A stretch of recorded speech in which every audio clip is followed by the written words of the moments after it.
प्रिय मित्रों, एक बार फिर इस नव वर्ष की बहुत बहुत शुभकामनाएं।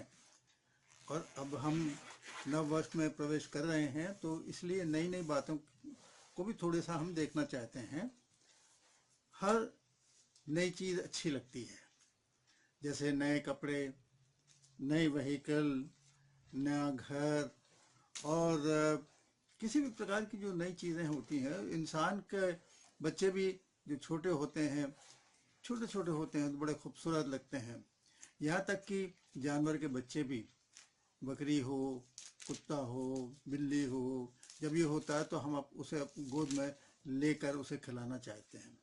कहने का तात्पर्य ये है कि हर नई चीज़ बहुत अच्छी लगती है।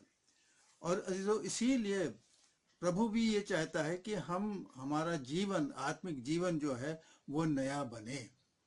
और इसीलिए उन्होंने कहा भी है कि क्रिसमस को हमने देखा, उनके आने का मकसद क्या था। तो इसीलिए दूसरा कुरिन्थियों 5 और 17वीं आयत में बड़ी सुंदर बात लिखती है ना, जरा सुनिए। इसलिए यदि कोई मसीह में है तो वो नई सृष्टि है, पुरानी बातें बीत गईं, देखो सब बातें नई हो गई हैं। जो मसीह में है वो नई सृष्टि है। अजीजों, पुरानी बातें बीत गई हैं, सारी बातें बीत गई हैं, और उसके बाद प्रभु ने सब कुछ नया कर दिया। पुरानी बातें तो जाती रही हैं, अब उन्हें भूल जाएं, नई बातों की ओर अपना ध्यान लगाएं। जब हम नए बन जाते हैं, प्रभु यीशु मसीह में नई सृष्टि हो गए हैं, तो सवाल ये उठता है कि नए वर्ष में जब हम प्रवेश कर रहे हैं तो बड़ा सतर्क रहने की आवश्यकता है हमको। क्योंकि अगर हम सतर्क नहीं रहेंगे, हम बढ़ेंगे कैसे? क्योंकि धीरे धीरे ये नयापन पुराना होता चला जाता है। लेकिन बात यह है, अगर हम इसे नया रखना चाहें, हम रख सकते हैं। और ये प्रभु की बड़ी कृपा के द्वारा ही हम इसको रख सकते हैं। बहुत से सिद्धांत हमको बताए जाते हैं, बहुत सी चीज़ें हमको बताई जाती हैं। और अजीजों, इसे रहने के लिए चलिए एक और बात हम पढ़ लेते हैं। पहले पत्रस में 5वें अध्याय की 8वीं आयत को जब हम पढ़ते हैं तो दो बातें वहां दिखती हैं, चलिए सुन लेते हैं। सचेत हो और जागते रहो, क्योंकि तुम्हारा विरोधी शैतान गरजने वाले सिंह के समान इस खोज में रहता है कि किसको फाड़ खाए। ये नयापन जो है ना, इस नयापन को खराब करने के लिए हमारा एक विरोधी है। हम इस नव वर्ष में भी नए रहना चाहते हैं, लेकिन ये विरोधी हमारा जो है वो हमको बहुत हमारे पीछे लगा रहता है और चाहता है कि फाड़ खाए, बिल्कुल पुराना कर दे, नएपन की बात ही ना करें। और इसीलिए हमको लिखता है सचेत रहो, है ना। सचेत रहो मतलब होश में रहो, जागृत रहो और जागते रहो। और जो मुझे और आपको हमेशा जागते और सचेत रहने की आवश्यकता है, क्योंकि दुश्मन हमारे पीछे पड़ा हुआ है। और इसीलिए एक और इसकी सपोर्टिव आयत भी आती है, फिर 5:14 में बड़ा सुंदर बात हमको सुनने को मिलती है। इस कारण वो कहता है, हे सोने वाले जाग और मुर्दों में से जी उठ, हाँ तो मसीह की ज्योति तुझ पर चमकेगी। हाँ, हे सोने वाले जाग जा, मुर्दों में से जी उठ, क्योंकि अगर जी उठेगा तो मसीह की प्रकाश, मसीह का प्रकाश तेरे ऊपर चमकेगा। और अगर जब मसीह का प्रकाश चमकेगा तो उसके माध्यम से हम भी उसके साथ चमक जाएंगे, क्योंकि बाइबल कहती है कि तुम जगत की ज्योति हो। परमेश्वर हमें ज्योति की नाई चमकाना चाहता है। अब सवाल उठता है, तो फिर करना क्या है? कैसे सतर्क रहें, कैसे सावधान रहें? तो उसको हम पहले भी देख चुके हैं और आज फिर देखना चाहते हैं। रोमियो 12 और उसकी पहली आयत को जब हम पढ़ते हैं तो वहां पर बहुत सुंदर बात लिखी हुई है। इसलिए हे भाइयों, मैं तुमसे परमेश्वर की दया स्मरण दिलाकर विनती करता हूँ कि अपने शरीरों को जीवित और पवित्र और परमेश्वर को भावता हुआ बलिदान करके चढ़ाओ, यही तुम्हारी आत्मिक सेवा है। हाँ, आत्मिक सेवा हमारी क्या है? हम अपने शरीरों को जीवित, पवित्र और परमेश्वर को भावता हुआ बलिदान करके चढ़ाना है। इसका मतलब यह है कि टोटल समर्पण करना है, पूर्ण समर्पण हमको परमेश्वर को करना है, तभी वो हमारी आत्मिक सेवा कहलाएगी। और इसके लिए एक एग्जाम्पल बड़ा अच्छा दिया जाता है। किसी ने बहुत सुंदर बात कही है कि किसी देश में एक सिक्का होता था, और उस सिक्के के दोनों तरफ एक छाप होती थी। एक छाप होती थी ये बालों की, ये गेहूं के बालों की, या हम फसल की बात करें, और दूसरी तरफ एक बैल की होती थी। ये क्यों होती थी, उसका भी अभिप्राय था कि ये बैल जब तक चलता है, चल रहा है, काम कर रहा है, तो फसल होगी। और जब ये जैसे ही बूढ़ा हो जाएगा, उसका काम बहुत धीमा हो जाएगा, बूढ़ा हो जाएगा, तब उसको सेक्रीफाइस भी कर देते थे। यदि तो मसीह जीवन भी ऐसा है।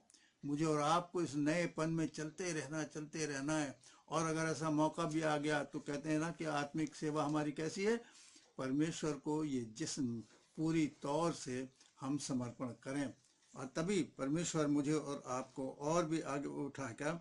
और दूसरी बात, प्रभु के आदर्श में प्रभु ने मुझे और आपको आदर्श दिया है, और उस आदर्श के पीछे पीछे मुझे चलना है, आदर्श का अनुसरण करना है। और ये मुझे और आपको थोड़ा सा मिलता है पहला पत्रस में दूसरे अध्याय की 21 में, सेकंड चैप्टर 21 में। और तुम इसी के लिए बुलाए भी गए हो, क्योंकि मसीह भी तुम्हारे लिए दुख उठाकर तुम्हें एक आदर्श दे गया है कि तुम भी उसके पद चिन्हों पर चलो। हाँ, तुम भी उसके पद चिन्हों पर चलो, उसके आदर्श पर दिया, उसने आदर्श दिया है चीज़ों। और वो आदर्श मुझे और आपको बताने की आवश्यकता नहीं है, हम सब जानते हैं। वो आदर्श क्या है? प्रार्थना का जीवन। प्रभु यीशु मसीह रात रात को जाके प्रार्थना किया करते थे, और उनका प्रार्थना का जीवन था, नम्रता का जीवन था, दीनता का था, आज्ञा पालन का था, और स्वयं का इनकार करने का, पूरे तौर से वो परमेश्वर के ऊपर भरोसा करते थे। और ये चाहते हैं कि हम उस आदर्श का अनुसरण करें, और जब करेंगे तो शैतान भी हमारे पीछे पीछे रहेगा। और दूसरी बात, फिर से और आगे हम बढ़ते हैं, ये नयापन जो हमारा हृदय है वो किस तरीके से हो सकता है? अभी हमने पढ़ा, जो मसीह में है वो नई सृष्टि है। अजीजों, जब नई सृष्टि है तो सारी चीज़ तो नया बन गई है, और जब नई बन जाती है तब ये 2 कुरिन्थी 5:17 में हमने अभी पढ़ा था, हमारा जीवन टोटली बदल जाता है, बिल्कुल नया हो जाता है, पुरानी बातें खत्म हो जाती हैं, नई हो जाती हैं। और तब फिर हम अपने जीवन में कैसे होते हैं? We live differently. हम लोगों से बिल्कुल अलग अलग तरीके से जीते हैं, उनकी तरह नहीं जीते हैं। We live differently, we walk differently, और वी एक्ट डिफरेंटली, और वी लव डिफरेंटली। हम बिल्कुल भिन्न तरीके से दूसरों की तरह नहीं करते हैं, लेकिन हमारा व्यवहार मसीह यीशु का व्यवहार की तरह हो जाता है, और हम उस तरीके से चलते हैं। सावधान रहने की आवश्यकता है जीजो।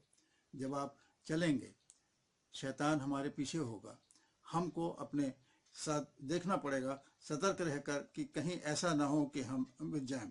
उसके अलावा चलिए विचारों की बात आती है। जहाँ तक विचारों की बात आती है, शैतान सबसे पहले इसी रोमियो में 12 अध्याय की दूसरी आयत को अगर आप पढ़ोगे, वहाँ पे एक लाइन होती है, बुद्धि के नए हो जाने से, है ना।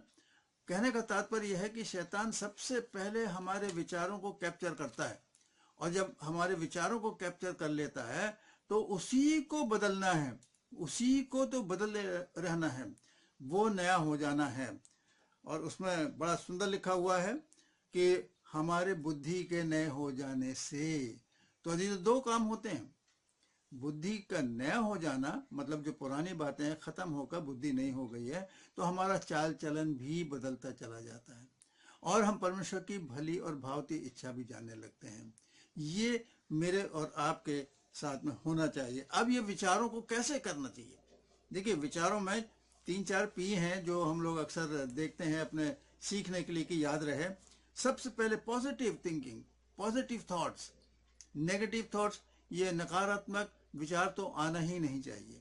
हमेशा पॉजिटिव थॉट्स हमारे अंदर आना चाहिए। क्यों? बुद्धि का नया हो जाना। पीसफुल, शांतिपूर्ण, उसके बाद पर्पसफुल थॉट्स, और उसके बाद प्योर थॉट्स। ये विचार जब मेरे साथ साथ रहेंगे तो परमेश्वर की आशीष होती जाएंगी, मैं आत्मिक रूप से बढ़ता चला जाऊंगा, आप भी बढ़ते चले जाएंगे, और शैतान भी हमसे दूर भागता चला जाएगा।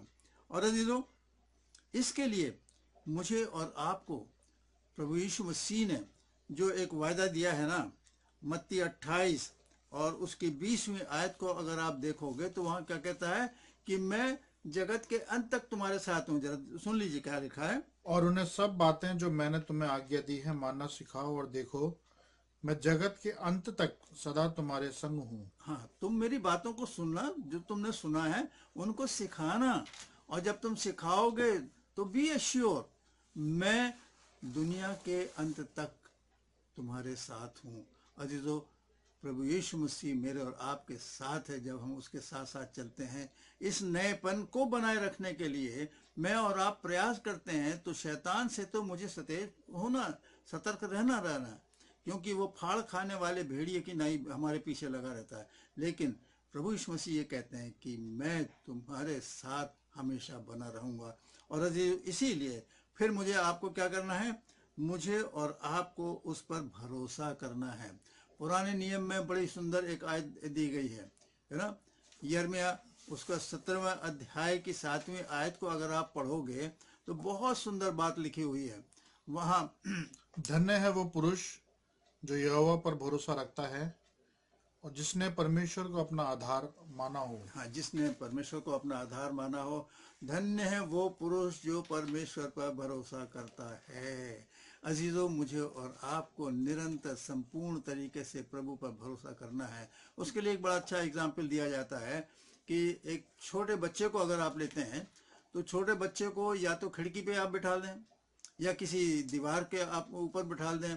आप नीचे हैं और आप उसको कहते हैं बेटा कूद जाओ, आ जाओ, और वो बगैर प्रश्न किए आपके पास कूद जाता है। अजीजों, उसने प्रश्न नहीं किया, इतना भरोसा उसका है। अजीजों, मेरा और आपका भरोसा भी इसी तरीके से रहना चाहिए। मैं और आप अपने प्रभु पर भरोसा करें, जिसने ये कहा है कि मैं जगत के अंत तक तुम्हारे साथ हूँ। तब मेरे और आपका ये नयापन, जो नई सृष्टि है, बरकरार रहेगी, और इसीलिए वो पुरानी नहीं होगी, हमेशा नई रहेगी। और जब नई रहेगी तो जीवित है, पवित्र है, और परमेश्वर को भावता हुआ बलिदान हम अपने जिस्म से करते हैं। और इसीलिए जबकि हम मोल ले लिए गए हैं, खरीद लिए गए हैं, अपनी देह से परमेश्वर की महिमा करते रहेंगे। अजीजों, इस नए वर्ष में मैं और आप अपने आप को नएपन में ढालें। नया वर्ष प्रभु ने मुझे और आपको दिया है, उस पर भरोसा करना सीखें, और तब शैतान दूर रहेगा, प्रभु मेरे पास रहेगा, और मैं इस नएपन को बरकरार रखूंगा, जिससे कि मैं और आप प्रभु के सेवक कहलाएं। प्रभु मुझे और आपको सामर्थ्य दे, शक्ति दे, समझ दे कि हम इस तरीके से अपने जीवन को और नएपन में आगे बढ़ाते रहें और उसकी सेवा करते रहें। आइए प्रार्थना करें। प्रभु यीशु, आपका धन्यवाद करते हैं, आपने हमें नया बनाया है, हम नई सृष्टि हैं अजीज। और आपने जब नई सृष्टि बिल्कुल बना दी है, पुरानी बातें ख़त्म हो गई हैं। इस नएपन को बनाने में आप हमारी सहायता करें कि निरंतर हम नए बने रहें और आपके साथ साथ चलते रहें। हमारा जीवन, हमारा चाल चलन, सब कुछ नया हो जाए प्रभु, और आपके साथ हम और भी आगे इस नएपन को लेके चल सकें। इस नए वर्ष में हमारी सहायता करें।